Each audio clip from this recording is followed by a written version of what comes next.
नमस्कार, मैं डॉक्टर रजनीश कुमार आप सभी का एक बार फिर से हार्दिक स्वागत करता हूं। आज की वीडियो लेक्चर में हम चर्चा करेंगे एचपीएससी असिस्टेंट प्रोफेसर 2024 भर्ती के लिखित परीक्षा की तैयारी कैसे करें, इस पर हम विस्तार से चर्चा करेंगे। इसके पहले हमने इस भर्ती प्रक्रिया के विज्ञापन और पाठ्यक्रम पर चर्चा कर ली है। आप सभी पाठ्यक्रम में जो न्यू सिलेबस करके वीडियो अपलोड किया गया है उसको देखिए। जब आप उस वीडियो को देखेंगे न्यू सिलेबस के अंतर्गत, तो आपको लगेगा कि आप यूजीसी नेट के सिलेबस को देख रहे हैं। यानी कि हरियाणा पब्लिक सर्विस कमीशन अपने असिस्टेंट प्रोफेसर भर्ती के लिए नेट के सिलेबस को आधार बनाया हुआ है। उसी तरीके से सवाल इसमें पूछे जाएंगे। हमने विज्ञापन के दौरान देखा कि screening test, subject knowledge test की बात की जा रही थी।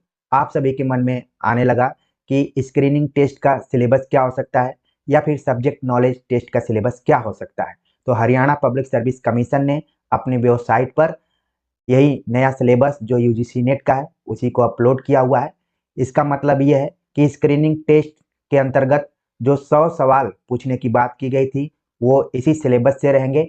जिस तरीके से यूजीसी नेट में प्रश्न आते हैं उसी स्तर का प्रश्न आपको स्क्रीनिंग टेस्ट में देखने को मिल सकता है।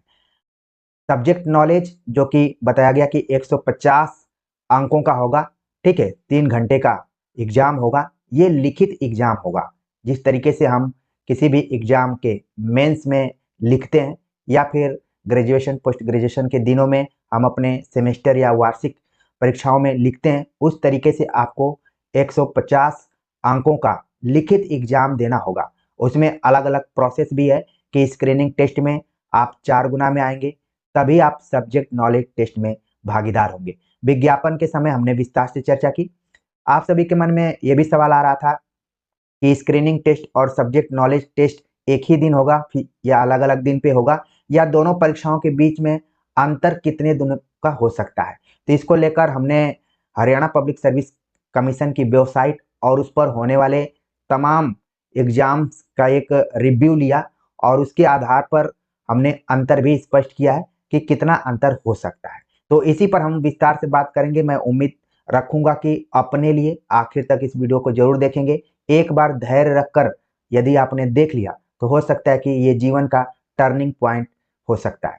तो देखते हैं कि हमने देखा कि subject knowledge test medical officers का जो एग्जाम हुआ और इसी पोस्ट का एग्जाम स्क्रीनिंग टेस्ट के तहत हुआ, तो इसमें आप देख रहे हैं कि लगभग 2 महीने का अंतर दिखाई पड़ रहा है। एक 10/2023 को स्क्रीनिंग टेस्ट हुआ, इसके बाद 10/12/2023 को इसका सब्जेक्ट नॉलेज टेस्ट हुआ और इस एग्जाम के दोनों क्वेश्चन पेपर को हमने देखा और आप भी जाकर इसको वेरीफाई कर सकते हैं। अब यहाँ पर वेबसाइट पर अपलोड किया गया है। स्क्रीनिंग टेस्ट में जो सिलेबस दिया गया था मेडिकल ऑफिसर्स का, उसी पर आधारित कुल 100 प्रश्न यहाँ पर पूछे गए थे। और फिर जब सब्जेक्ट नॉलेज टेस्ट की बात की गई तो इसमें कुल 18 प्रश्न पूछे गए थे। इसमें से 15 प्रश्नों का जवाब देना था और हर प्रश्न 10 नंबर का था। तो इस तरीके से 150 अंक का जो लिखित एग्जाम है इसी पैटर्न पर होगा। हरियाणा पब्लिक सर्विस कमीशन ने एक से अधिक परीक्षाओं का आयोजन इसी पैटर्न पर किया हुआ। तो हम ये उम्मीद कर सकते हैं कि असिस्टेंट प्रोफेसर का एग्जाम भी इसी पैटर्न पर होगा। स्क्रीनिंग टेस्ट में आपका सब्जेक्ट होगा, जैसे आपके मन में आ रहा हो कि हरियाणा स्पेशल होगा या जीएस होगा या फिर अन्य अलग अलग वैविध्यता लिए हुए रहेगा, तो ऐसा नहीं है। सब्जेक्ट पर ही आधारित कुल 100 सवाल पूछे जाएंगे और उनका लेवल नेट जीआरएफ एग्जाम की तरह ही होगा। लेकिन यहाँ पर वो जो कट ऑफ है वो हाई जा सकती है। कारण ये है कि यहाँ पर अलग अलग ढंग के आपको परीक्षार्थी मिलेंगे, अभ्यर्थी मिलेंगे, अनुभव के आधार पर, पढ़ने के आधार पर, क्योंकि कई वर्षों के नेट क्वालिफाइड लोग यहाँ पर एक तरीके से मिल सकते हैं। कहने का मतलब ये है कि कंपटीशन बहुत हाई लेवल का है।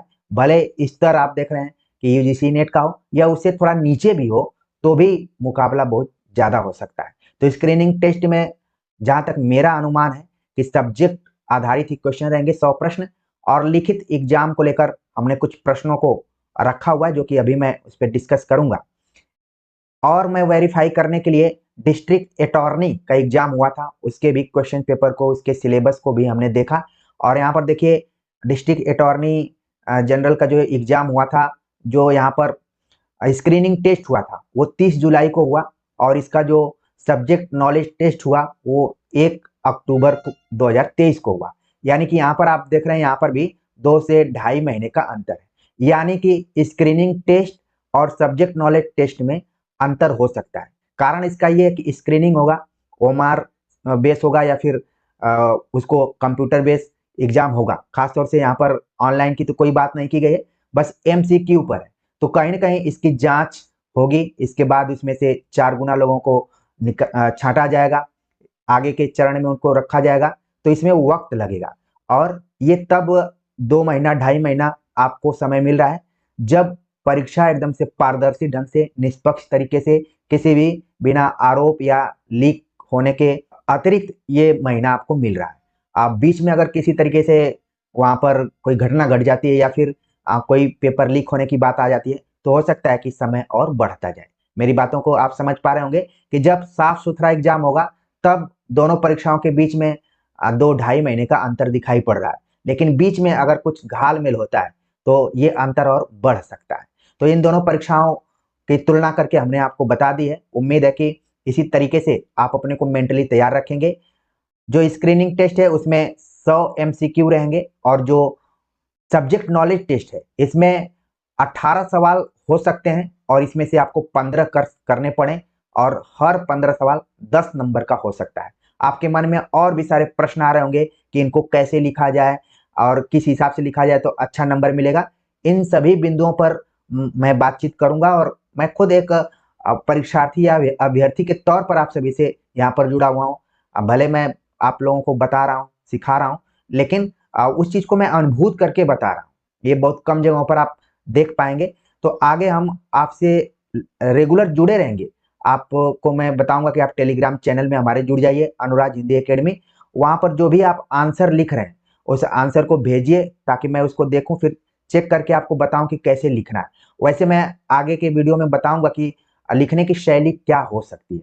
अगर 10 नंबर है, आप लोग अलग अलग जगहों से पढ़ाई किए हुए हैं, तो 10 नंबर का है तो कम से कम 30 पेज आपको लिखना ही पड़ेगा।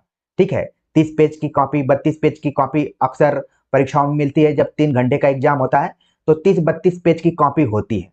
तो 10 नंबर का है तो कम से कम आपको 2 पेज लिखना है।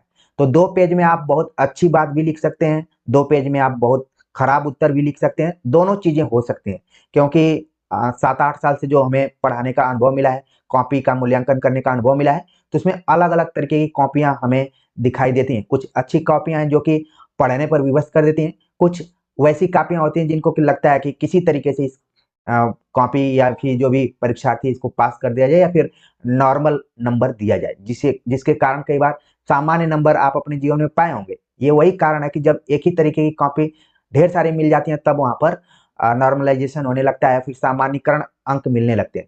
उसी में कोई अच्छी कॉपी आ जाती है, तो वहां पर आप देखेंगे फर्क हो जाता है। और इस चैनल से अगर आप जुड़े हुए हैं, तो उस फर्क को हम बताएंगे कि कैसे आप लिखेंगे कि आपको देखते ही आपकी कॉपी, जो एग्जामिनर है, वो नंबर देने पर बाध्य हो जाए।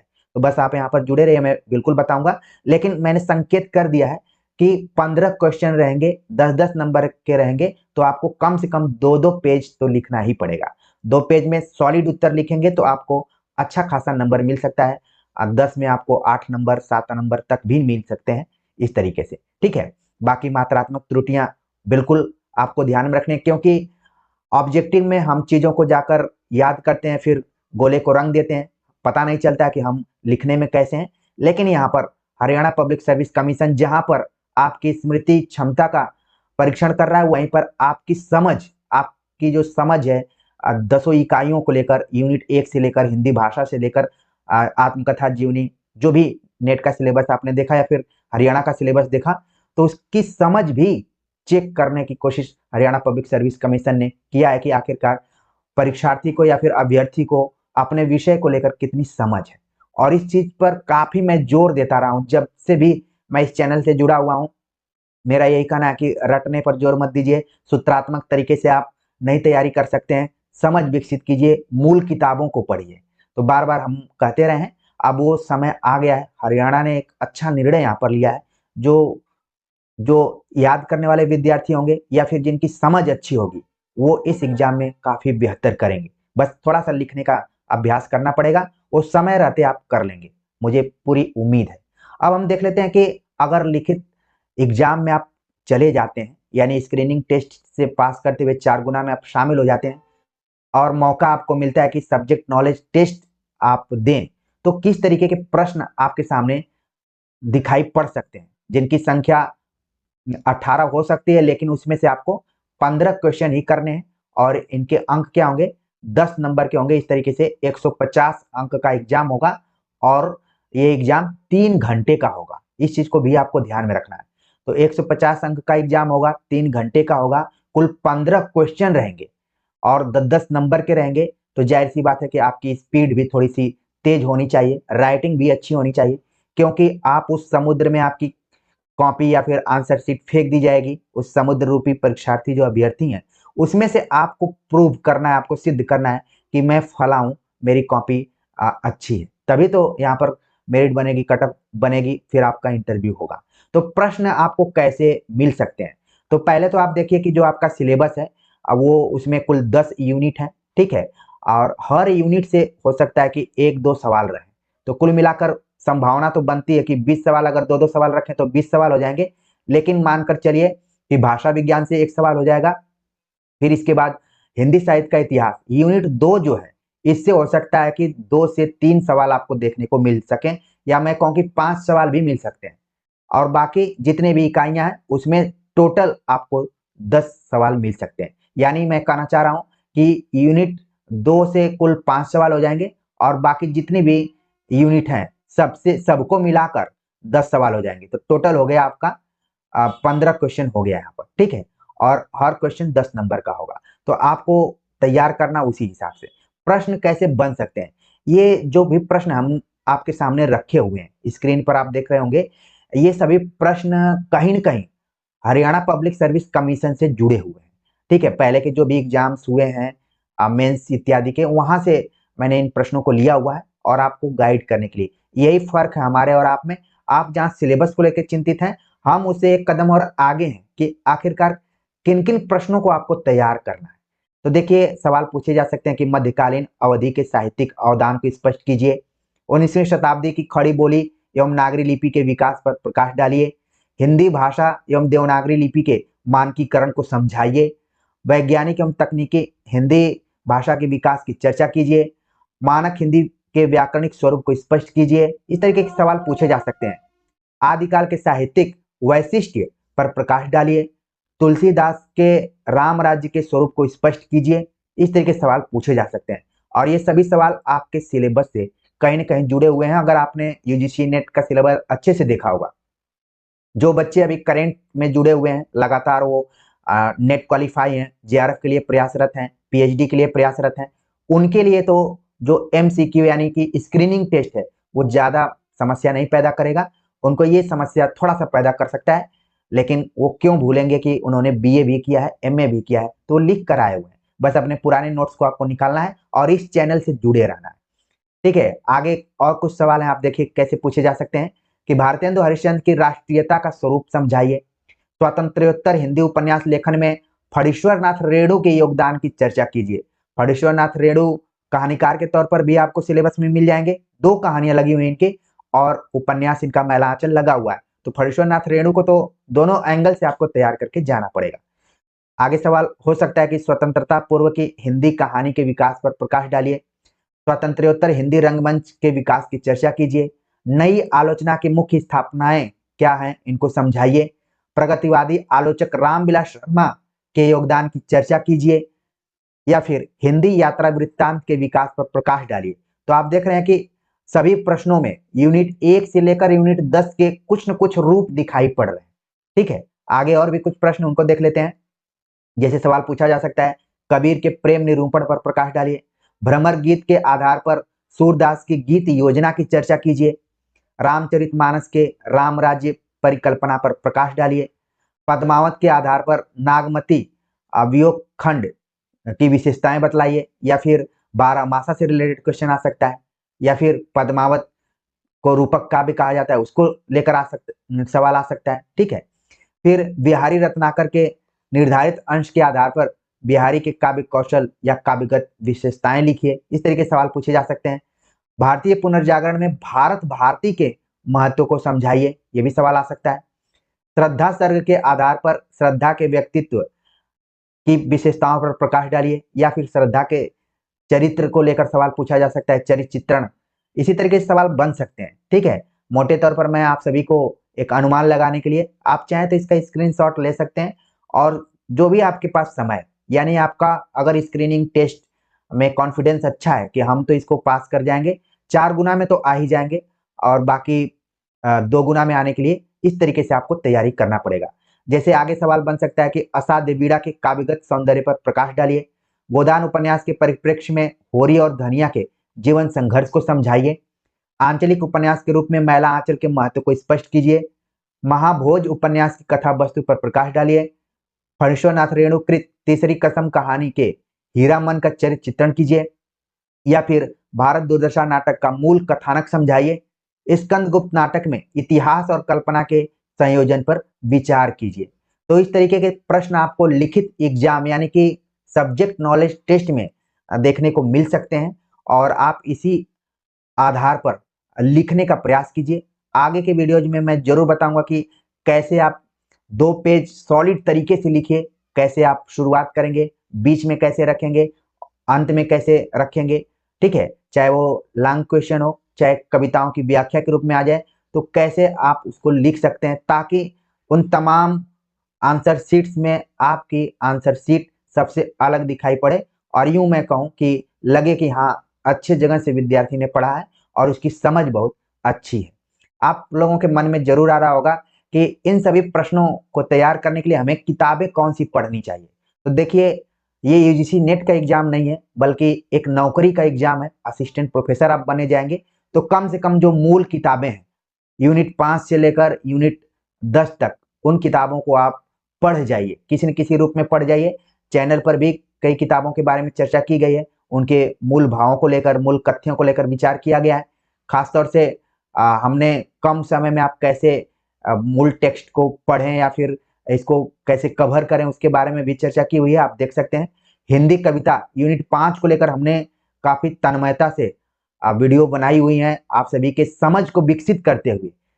मैं कई बार वक्त को लेकर काम करता था, तो मुझे लगता था कि हो सकता है कि विद्यार्थी बोर हो जाएं और परेशान होने लगे कि इसमें कुछ मसाला या मनोरंजन नहीं दिख रहा है, तो फिर हम क्या पढ़ें।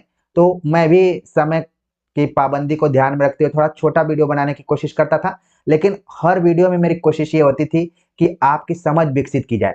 अगर आप चाहते हैं अच्छे से, तो यूनिट 5 जो है हिंदी कविता का, उसको अच्छे से आप एक बार देखेंगे तो आपको समझ में आ जाएगा, और आप लोग मोटिवेट करेंगे तो फिर मैं सभी मूल किताबों पर अच्छे से और चर्चा करूंगा, क्योंकि आप सभी से मुझे मोटिवेशन मिलता है, आप इस चैनल को और आगे बढ़ाते हैं, तो जाहिर सी बात है कि मैं भी दुगने रफ्तार से आप सभी से जुड़ने का प्रयास करूंगा। वैसे नॉर्मली मैं जुड़ा ही रहूंगा, क्योंकि जब भी कोई मन में बात आती है और आप सभी की दृष्टिकोण से होती है, तो मैं चाहता हूं कि उस पर जरूर चर्चा की जाए। तो प्रिय विद्यार्थियों, आज के वीडियो लेक्चर में आपने इन प्रश्नों को देखा होगा, और आपके मन मस्तिष्क में आ गया और कि 4 गुना में हम चले जाएंगे। तो हमें लिखना ही है, और कैसे प्रश्न आएंगे उनको कैसे लिखना है, कम से कम आप प्रश्नों को देखिए और अपने दिमाग में एक चीज बनाना शुरू कर दीजिए कि हाँ, ये प्रश्न आएगा तो मैं इसको ऐसे लिखूंगा।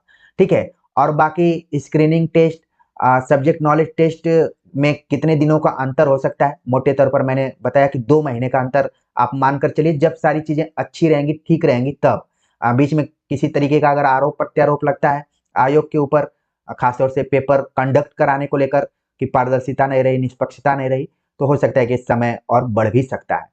और आपका जो पेपर होगा उसका सिलेबस मैंने अपने वीडियो प्लेटफॉर्म पे न्यू सिलेबस करके डाला हुआ है। ठीक है, तो आप न्यू वाला सिलेबस जरूर देखिए। कई विद्यार्थी हैं कि ओल्ड सिलेबस देख के कमेंट्स कर देते हैं कि सर जो आप बता रहे हैं वो तो गलत है। अब मुझे भी पता है कि अब आप ही लोगों के लिए हमने न्यू सिलेबस के कुछ ही घंटे पहले ओल्ड सिलेबस के बारे में चर्चा की थी, लेकिन अचानक पता चला कि हरियाणा पब्लिक सर्विस कमीशन ने असिस्टेंट प्रोफेसर का नया सिलेबस डाल दिया है।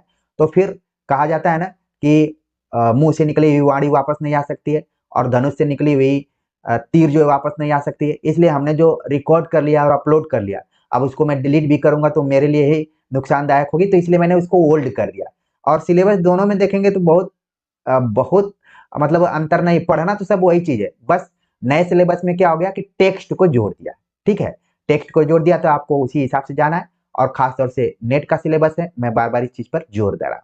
तो उम्मीद है कि हमारी बातें आप सभी को समझ में आ गई होंगी, उसी हिसाब से आप तैयारी करेंगे और आपकी परीक्षाओं के दृष्टिकोण से जो भी तथ्य होंगे या फिर जो भी एंगल्स होंगे, दृष्टिकोण होंगे, उनको लेकर हम बातचीत करते रहेंगे, जिसके बहाने आप अपनी तैयारी में लगातार आगे बढ़ते रहेंगे। तो आप सभी के कमेंट्स का मुझे इंतजार रहेगा। मिलते हैं एक नए टॉपिक के साथ, तब तक के लिए नमस्कार।